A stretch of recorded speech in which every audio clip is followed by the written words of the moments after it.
Hello, good evening, dear English learners, and welcome back to my YouTube channel English for Success. So today we are going to discuss sentence structure. Actually आज हम लोग discuss करने जा रहे हैं sentence structure को. हालांकि मैंने प्रीवियस सेशन में मैंने 3 सेशन लगातार मैंने कंटिन्यूअसली लिए हैं सेंटेंस के ऊपर, सेंटेंस के टाइप्स, उसके types on purpose, structure and features as well. तो वो सब मैंने डिस्कस किया था प्रीवियस क्लासेस में. अगर आपने मेरे प्रीवियस वीडियोस को नहीं देखा है तो आप वहां पे जाके मेरे ग्रुप में देख सकते हैं. ओके, आज मैंने जो तीनों क्लासेस जो लिए हैं, मैं उसका एक शॉर्ट कंक्लूजन या समराइज कह सकते हैं, एक समरी मैं यहाँ पर रिप्रेजेंट करने जा रहा हूँ, ताकि मैं आपको आसानी तरीके से ये जो कॉन्सेप्ट है हमारा सब्जेक्ट वर्ब ऑब्जेक्ट का, मैं थोड़ा आसान तरीके से और एक कंक्लूजन उसका देकर आसान तरीके से मैं इसको एक्सप्लेन कर सकूं. Okay, so let's get started. Subject, पहले बात करते हैं सब्जेक्ट की. सब्जेक्ट को हिंदी में हम लोग कर्ता भी कहते हैं, यानी कि किसी कार्य को करने वाला. सब्जेक्ट को डूअर भी कहा जाता है, डूअर. आखिर ये सब्जेक्ट क्या है, क्या हो सकता है? ये एक सब्जेक्ट कोई नाउन, प्रोनाउन या कोई थिंग, कोई आइडिया या थॉट हो सकता है, राइट. ये सब्जेक्ट होने की जो स्पेशलिटी है, नहीं सब्जेक्ट क्या हो सकता है, यहाँ कोई नाउन, प्रोनाउन, थिंग, आइडिया या किसी का थॉट भी आप एज अ सब्जेक्ट के रूप में लेके चल सकते हैं. ठीक है. सब्जेक्ट में क्या होता है? सब्जेक्ट जो किसी एक्शन को परफॉर्म करता है, यानी कि मैंने यहाँ पे क्या हुआ, डूअर. तो डूअर किसको कहते हैं? डूअर वो हो सकता है जो किसी एक्शन को परफॉर्म करे, राइट. वो किसी एक्शन को परफॉर्म करता है या उसके सब्जेक्ट के स्टेट ऑफ बीइंग को, यानी कि स्टेट ऑफ बीइंग को, उसकी अवस्था को भी रिप्रेजेंट करता है. कोई जरूरी नहीं है कि एक सब्जेक्ट जो है वो किसी एक्शन को ही परफॉर्म करे, किसी कार्य को ही करे, राइट. स्टेट यानी कि सब्जेक्ट जो है वो भी हो सकता है जिसमें सेंटेंस में उसके बारे में बात की जाए. ओके, तो यहां से 2 चीजें क्लियर होती हैं. सब्जेक्ट पहला, जो वो नाउन प्रोनाउन जो कि किसी एक्शन को कर रहा है, यहां आप देख सकते हैं नाउन प्रोनाउन, या कोई थिंग तो नहीं कर सकता कोई action, of course. Noun and pronoun जब किसी एक्शन को करते हैं, किसी वर्क को करते हैं, किसी जॉब को करते हैं. और दूसरा, जब किसी चीज के बारे में सेंटेंस में जब किसी चीज के बारे में, यानी किसी वस्तु के बारे में, किसी व्यक्ति के बारे में डिस्कस किया जाए या उस व्यक्ति के, उस सब्जेक्ट के बारे में बताया जाए, तब भी वो हमारा सब्जेक्ट के रूप में कार्य करता है, यानी कि उसको सब्जेक्ट कहते हैं. ओके, तो ये तो हो गया पहला सब्जेक्ट. दूसरा वर्ब. वर्ब जो हो सकते हैं, मैं यहाँ पे वर्ब को कैटेगराइज नहीं कर रहा, मैं इसके स्पेसिफिक सेशन में इसको और अच्छे से एक्सप्लेन करूँ. बस मैं यहाँ वर्ब को थोड़ा सा एक्सप्लेन कर रहा हूँ ताकि आपका ये कॉन्सेप्ट क्लियर हो जाए. वर्ब किसको कह सकते हैं? वर्ब या तो वर्ब किसी एक्शन को दिखाता है, राइट, या लिंकिंग वर्ब. एक्शन वर्ब कह सकते हैं या लिंकिंग वर्ब कह सकते हैं. एक्शन वर्ब कहने का मतलब, जब कोई सब्जेक्ट किसी कार्य को, किसी एक्शन को कर रहा है, किसी टास्क को कर रहा है, तो उसको क्या कहते हैं? Action verb. लिंकिंग वर्ब किसे कहते हैं? जब वे वर्ब सब्जेक्ट को सेंटेंस के दूसरे पार्ट से, यानी कि प्रेडिकेट कह सकते हैं, मैंने इसको भी एक्सप्लेन किया अपने प्रीवियस सेशन में, प्रेडिकेट से जोड़े, ऐड करे, तब ये जो ऐड करने वाला जो वर्ब होता है, that is called linking verb. इसी को ही हम क्या बोलते हैं? Linking verb. अगर इसको हिंदी में देखा जाए, लिंक करने का मतलब जोड़ना. वो वर्ब तो सब्जेक्ट को सेंटेंस के दूसरे पार्ट से जोड़े, that is called linking verb. उसे ही लिंकिंग वर्ब कहा जाता है. आई होप इट इज क्लियर. अब बात करते हैं ऑब्जेक्ट की. ऑब्जेक्ट क्या होता है? ऑब्जेक्ट वो सारे हो सकते हैं जो रिसीव करता है. What? Receiver of the action, receiver of the action, यानी कि कार्य का प्रतिफल, यानी सब्जेक्ट जो कार्य करे और उसका प्रतिफल जिसको, यानी जिसका इफेक्ट जिस पे पड़े, है ना. एक्शन यहाँ पे इफेक्ट भी कर सकते हैं, ठीक है. प्रभाव जिस पे पड़े वो क्या कहता है? वो क्या कहलाता है? ऑब्जेक्ट कहलाता है, राइट. तो यहाँ पे मैंने आपको सब्जेक्ट, वर्ब और ऑब्जेक्ट को एक्सप्लेन किया. अब ये कोई जरूरी नहीं, मैं ये यहाँ पे ये समझाना चाह रहा हूं कि एक सेंटेंस को पूरा होने के लिए सब्जेक्ट, वर्ब और ऑब्जेक्ट ये हो सकता है, होने चाहिए, लेकिन ये कोई जरूरी नहीं कि ऑब्जेक्ट हो ही हो।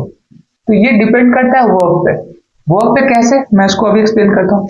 वर्ब अगर ट्रांजिटिव हो, ध्यान दीजिएगा यहाँ पे, अगर ये ट्रांजिटिव वर्ब है तो ये अक्सर अपने बाद क्या लेता है, एक ऑब्जेक्ट लेता है।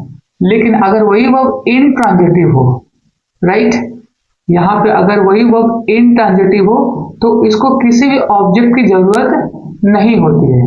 तो इस केस में सब्जेक्ट और वर्ब होकर भी क्या है, अपने आप में पूर्ण सेंटेंस, वाक्य बन सकता है, फॉर्म किया जा सकता है। इसके एग्जांपल्स से थोड़ा ज्यादा क्लियर होगा।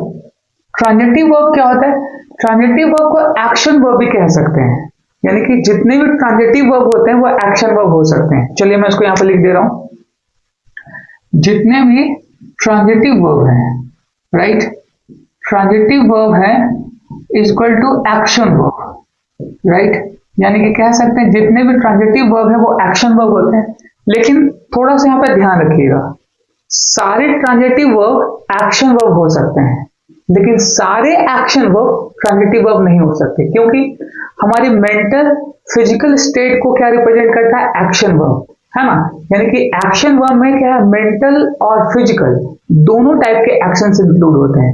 लेकिन ट्रांजिटिव वर्ब क्या है, इसकी खासियत क्या है कि वो अक्सर अपने बाद एक ऑब्जेक्ट लेता है। मैंने यहाँ एक्सप्लेन किया है, ट्रांजिटिव वर्ब को, यानी ट्रांजिटिव वर्ब को अक्सर अपने बाद क्या है, एक ऑब्जेक्ट की जरूरत होती है अपने मीनिंग को कंप्लीट करने के लिए। वहीं दूसरी तरफ इन ट्रांजिटिव वर्ब को ऑब्जेक्ट की आवश्यकता नहीं पड़ती। ट्रांजिटिव वर्ब को हिंदी में सकर्मक क्रिया, है ना, और इन ट्रांजिटिव वर्ब को हिंदी में क्या, अकर्मक क्रिया कहते हैं, यानी कि जिसको किसी और वर्ड की जरूरत नहीं होती, ऑब्जेक्ट की जरूरत नहीं होती। Okay, I hope it is clear. इसको एग्जाम्पल से समझते हैं। ओके, एग्जाम्पल्स लेता हूं मैं यहां पे, जैसे आई ईट ए बनाना डेली। ओके, मैं रोज एक केला या बनाना खाता हूं, ठीक है।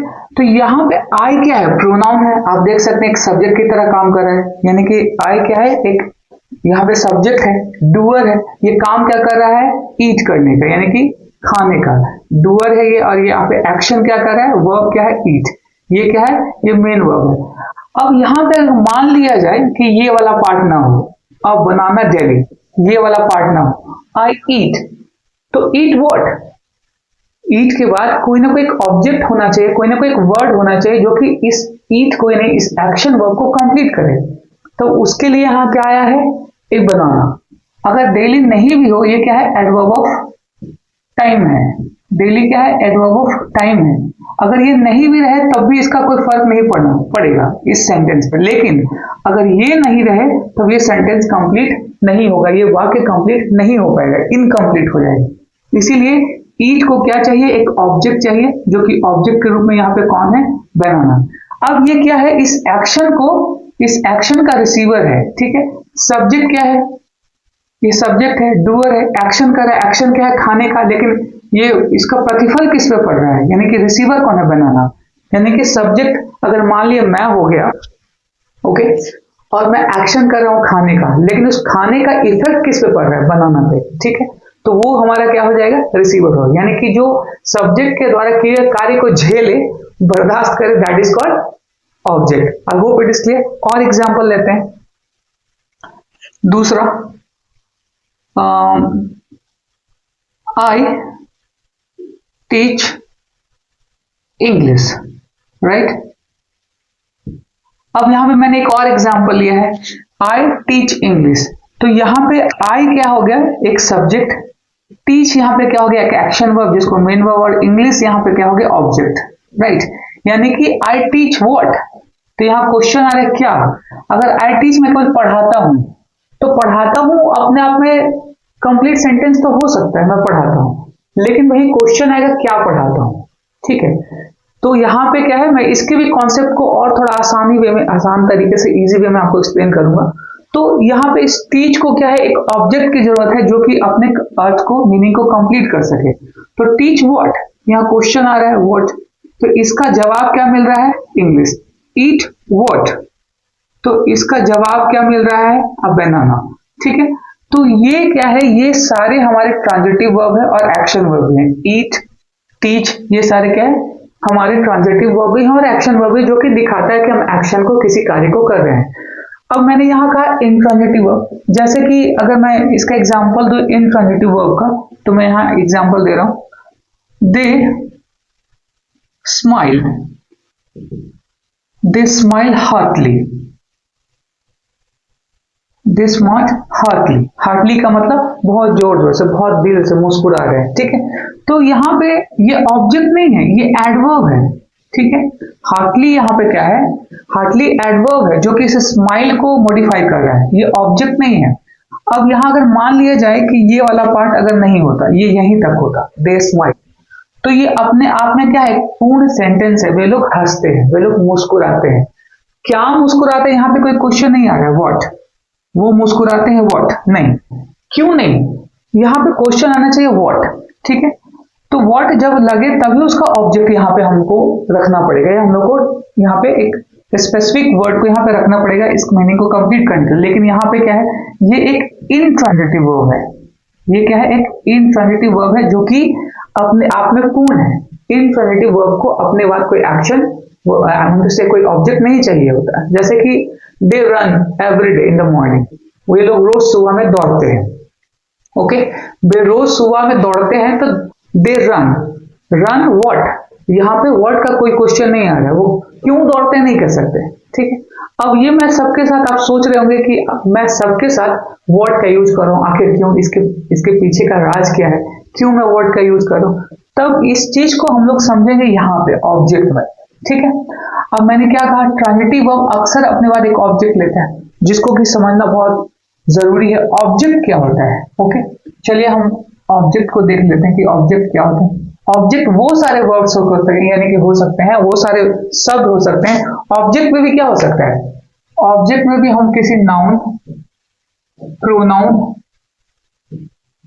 राइट, किसी थिंग, इन सारी चीजों को ले सकते हैं। ठीक है, इन सारी चीजों को ले सकते हैं, जो एक सब्जेक्ट काम कर सकता है, वही एक ऑब्जेक्ट का भी काम कर सकता है। अभी सब्जेक्ट में अगर नाउन, प्रोनाउन, थिंग, आइडियाज आ रहे हैं, तो ऑब्जेक्ट में भी नॉन, प्रोनाउन, थिंग्स एक्सेट्रा ये आ सकते हैं। ओके, तो आप ये ध्यान रखेंगे।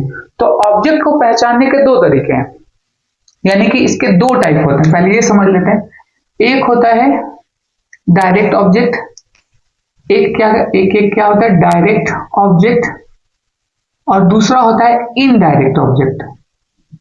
पहला डायरेक्ट ऑब्जेक्ट और दूसरा इनडायरेक्ट ऑब्जेक्ट।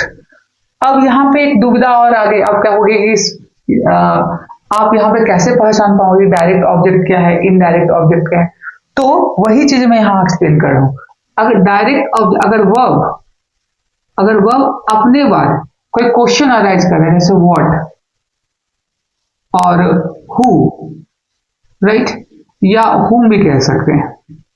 ठीक है, अगर वर्ब लगाने के बाद ये क्वेश्चन अराइज हो रहा है व्हाट, हु और हुम का, ठीक है, तब इसके बाद जो वर्ड आएगा वो क्या होगा, डायरेक्ट ऑब्जेक्ट आएगा।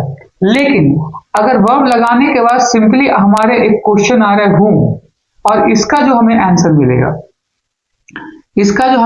मिलेगा, इसका जो जवाब मिलेगा वो क्या होगा, डायरेक्ट ऑब्जेक्ट। और इसका जो यानी कि व्हाट और हु का जो जवाब मिलेगा वो क्या होगा, डायरेक्ट ऑब्जेक्ट, और हुम का जो जवाब मिलेगा वो क्या होगा, डायरेक्ट ऑब्जेक्ट। ठीक है, ये एक बहुत ही इंपॉर्टेंट पार्ट है इसका, आप इसको ध्यान रखेंगे कि डायरेक्ट से ऑब्जेक्ट दो टाइप के होता है, direct object and indirect object. Direct object अक्सर यानी कि वर्ब क्या है, जब व्हाट और हु का सवाल पूछे, हुम का सवाल पूछे, तो उसका जो जवाब मिलेगा वो हमारा क्या होगा, डायरेक्ट ऑब्जेक्ट। लेकिन अगर हुम आए सिंपली और उसका जो हमें जवाब मिले वो क्या होगा, इनडायरेक्ट ऑब्जेक्ट। इसको समझना मैं थोड़ा आपके लिए और सरल कर देता हूं, क्या कि डायरेक्ट ऑब्जेक्ट का यूज जो है वो अक्सर क्या है, नॉन लिविंग थिंग। ठीक है, आप ध्यान रखिएगा, नॉन लिविंग थिंग के लिए इसका यूज किया जाता है। ठीक है, और इसका जो है इनडायरेक्ट ऑब्जेक्ट का वो ह्यूमंस के लिए यूज किया जाता है, यानी कि ह्यूमंस के लिए। ठीक है, तो ये थोड़ा इसको समझने से आपके क्या है कि एक थोड़ा सा क्लैरिटी और आ जाएगी आपके अंडरस्टैंडिंग में कि हाँ यहाँ पे 90% केसेस में हम लोग क्या है इसी यूज करते हैं और इसी तरीके से आइडेंटिफाई करते हैं। ठीक है, मैं एक मोटे तौर पे आपको एक्सप्लेन कर रहा हूँ कि डायरेक्ट ऑब्जेक्ट को समझना इस तरीके से बहुत आसान है। या तो आप इस वाले का उपयोग कीजिए, इस वाले का, इधर भी चाहते हो आप ये हूम या तो ह्यूमन, जो स्पेसिफिक वर्ड होते हैं उसको आप देख के क्या आसानी से डायरेक्ट और इनडायरेक्ट ऑब्जेक्ट को आप बाइफॉर्केट कर सकते हैं, यानी कि डिफरेंस कर सकते हैं। ओके, अब यहाँ पे एग्जाम्पल समझते हैं। जैसे मैंने यहाँ एग्जाम्पल दिया था क्या, आई ईट व्हाट, आई ईट हूम नहीं होगा यहाँ पे, मैं किसे खाता हूं, नहीं, आई ईट व्हाट बनाना एक ऑब्जेक्ट है, तो ये क्या हमारा क्या होगा, direct object. Okay, I teach, teach what, English, तो यहाँ सब्जेक्ट की बात है तो डायरेक्ट ऑब्जेक्ट होगा। अगर मैं इसी सेंटेंस को और इस तरीके से लिखूं, जैसे कि I teach English, I teach English to students, ये मैंने एक सेंटेंस लिया, I teach English to students. Okay, तो यहां पे देखिए टीच हमारे यहाँ वर्ब है जो कि ट्रांजिटिव वर्ब है या एक्शन वर्ब कह सकते हैं इसको। ये दो क्वेश्चन लेगा, टीच व्हाट, मैं क्या पढ़ा तो इसका जवाब क्या मिलेगा, इंग्लिश, whom, इस whom का जवाब क्या मिलेगा, स्टूडेंट्स। तो यहाँ पे दो, ये जो टीच एक ऐसा वर्ब है जो कि अपने आप में दोनों क्वेश्चन को रख रहा है, teach what English, teach whom students. तो यहाँ पे वर्ड का जो जवाब मिला, आंसर मिला, वो क्या मिला, इंग्लिश, तो ये क्या होगा, डायरेक्ट ऑब्जेक्ट। और whom का जो जवाब मिला, स्टूडेंट, ये क्या होगा, indirect object. I hope it is clear to everyone. इसी तरीके से कुछ और एग्जांपल्स देखते हैं। तो ये कुछ ऐसे तरीके हैं जहां पे आसानी से आप क्या है चीजों को से डायरेक्ट और इनडायरेक्ट ऑब्जेक्ट को आसानी से आप स्पेसिफाई यानी कि आइडेंटिफाई कर सकते हैं। ओके, और कुछ सेंटेंसेस देख लेते हैं। जैसे दे बिल्ट अ हाउस, उन लोगों ने घर बनाया। ठीक है, अब दे यहाँ पे सब्जेक्ट हो गया, बिल्ट यहाँ पे क्या है, एक ट्रांजिटिव वर्ब है, यानी कि आप जिसको मेन वर्ब कह सकते हैं, ट्रांजिटिव वर्ब कह सकते हैं। अ हाउस, बिल्ट व्हाट, यहां से क्वेश्चन आ रहा है, बिल्ट व्हाट, क्या बनाया, एक घर बनाया। तो व्हाट का जवाब क्या मिल रहा है, अ हाउस, तो अ हाउस क्या हो जाएगा, डायरेक्ट ऑब्जेक्ट। ओके, और भी एग्जांपल्स हैं, और भी एग्जांपल्स देख लेते हैं। अब जैसे कि मैंने यहाँ पे एक एग्जांपल लिया, महात्मा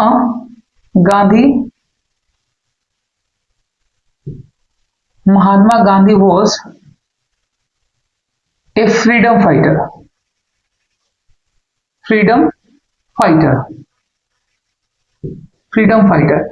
अब देखिए यहाँ पे वॉज क्या है, ये एक लिंकिंग वर्ब है, ये कोई एक्शन नहीं है। मैंने यहाँ पे क्या बताया था कि वर्ब यहाँ पे क्या हो सकता है, ट्रांजिटिव, इंट्रांजिटिव या एक लिंकिंग वर्ब भी हो सकता है। देखिए मैंने यहाँ बताया था एक्शन वर्ब या लिंकिंग वर्ब। ठीक है, ये दोनों मैंने यहाँ एक्सप्लेन किया था, या तो ये एक्शन वर्ब के रूप में आ सकता है या तो एक लिंकिंग वर्ब के रूप में आ सकता है। तो अब देखिए यहाँ पे लिंकिंग वर्ब है, Mahatma Gandhi was what, whom नहीं कह सकते यहाँ पे, महात्मा गांधी वॉज whom, ऐसे भी कहा जा सकता है, Mahatma Gandhi was a freedom fighter, वो कौन थे, वो क्या थे, फ्रीडम फाइटर थे। तो यहाँ पे ये जो लिंकिंग वर्ब है, ये जो वॉज वाला पार्ट है, ये यहाँ पे एक्शन नहीं दिखा रहा, जबकि एक सब्जेक्ट के स्टेट को दिखा रहा है। ये महात्मा गांधी का एक सब्जेक्ट है, इसके स्टेट को दिखा रहा है, स्टेट ऑफ बीइंग को, वो क्या थे, फ्रीडम फाइटर थे। यानी कि सब्जेक्ट को क्या कॉम्प्लीमेंट कर रहा है, ये क्या है, सब्जेक्ट कॉम्प्लीमेंट। यानी कि मैंने क्या बताया था कि subject is equal to complement, right, subject is equal to complement, यानी कि सब्जेक्ट क्या है, कॉम्प्लीमेंट के बराबर होगा। मतलब फ्रीडम फाइटर कौन है, महात्मा गांधी, महात्मा गांधी कौन थे, फ्रीडम फाइटर, तो it means what, Mahatma Gandhi is equal to freedom fighter, Mahatma Gandhi ही फ्रीडम फाइटर थे और फ्रीडम फाइटर ही कौन थे, महात्मा गांधी थे। तो इस तरीके के क्वेश्चंस मैंने अपने प्रीवियस सेशन में एक्सप्लेन किया, बहुत ही अच्छे तरीके से मैंने एक्सप्लेन किया। आप वहां जा सकते हैं, मेरे ग्रुप में सारे वीडियोज हैं, सेशन है, आप उसको आसानी से वहां पे आप देख सकते हैं, है ना, without paying a single penny. आप आराम से वहां पे जा सकते हैं और मेरे वीडियोस को देख सकते हैं। एक दो बार आप देखेंगे तो वो सारी चीजें आपको क्लियर हो जाएगी।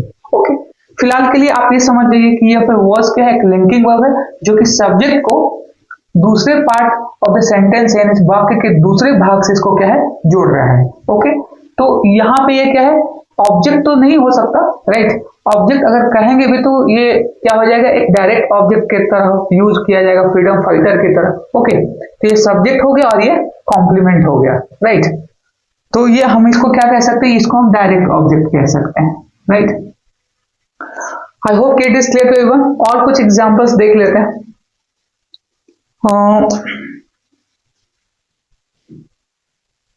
Advika won the first prize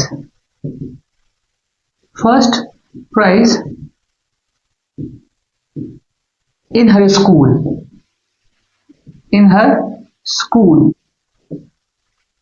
Advika ने अपने स्कूल में फर्स्ट प्राइज जीता, ठीक है, फर्स्ट प्राइज जीता। तो यहाँ पे अद्विका क्या है, ये एक सब्जेक्ट है, राइट।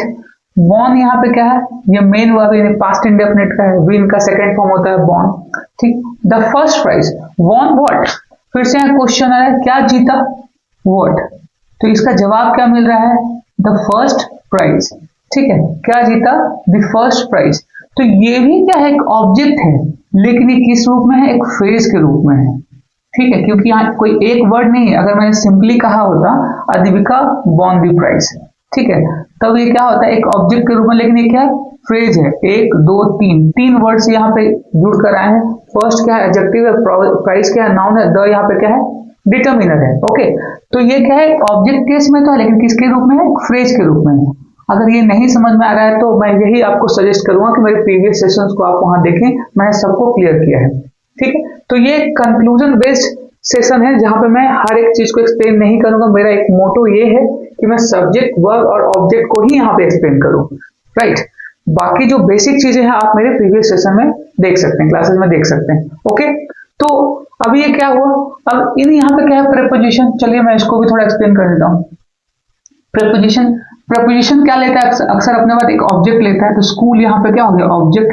हर यहाँ पे क्या हो गया, डिटरमिनर, जो पोजीशन को दिखा रहा है, जिसको पॉजेसिव एडजेक्टिव कहते हैं। ओके, तो यहाँ मैंने 4-5 एग्जांपल्स दिए हैं जिससे कि आई होप कि आपको क्लियर हुआ होगा कि डायरेक्ट ऑब्जेक्ट और इनडायरेक्ट ऑब्जेक्ट, यानी कि एक सेंटेंस को क्रिएट करने के लिए, हमें तो उसे फॉर्म करने के लिए क्या है, सब्जेक्ट और वर्ब, कम से कम एक सब्जेक्ट और एक वर्ब की जरूरत होती है। जिसमें से अगर एक वर्ब की जरूरत होगी तो वो क्या होगा, इंटरनेटिव वर्ब, क्योंकि इंटरनेटिव वर्ब को अपने बाद कोई ऑब्जेक्ट नहीं चाहिए होता है। अगर एक ट्रांजिटिव वर्ब का यूज कर रहे हैं तब उसके बाद क्या जरूरत होगी, एक ऑब्जेक्ट की, जो कि मैंने यहाँ क्लियर किया कि जो डायरेक्ट ऑब्जेक्ट है वो क्या लेता है, व्हाट और whom, और वो स्पेशली क्या है, नॉन लिविंग थिंग के लिए यूज किया जाता है मोस्ट ऑफ द केसेस। अगर उसके बाद whom का सिंपल आ रहा है तो whom का जवाब कौन देगा, indirect object, right. I hope कि आज का ये सेशन आपको समझ में आया होगा, जो मेरा एक्सप्लेनेशन है। अगर आपके कोई क्वेरी है, कोई क्वेश्चन है, अगर आप कुछ पूछना चाहते हैं, you can comment me, okay, in the comment section. So आज के लिए इतना ही। आई होप कि ये सेशन क्लियर रहा होगा। मिलते हैं अगले सेशन में, कुछ और टॉपिक्स को लेकर मैं आपके सामने उपस्थित होऊंगा। तब तक के लिए नमस्कार।